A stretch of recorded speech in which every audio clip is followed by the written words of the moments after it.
กาบักใหญ่เลยเนาะ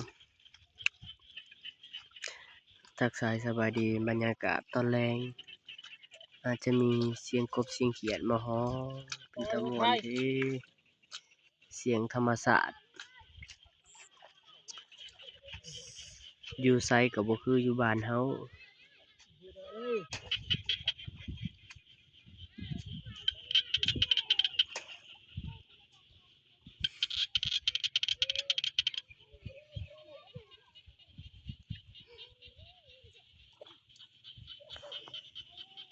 กาบักใหญ่พู้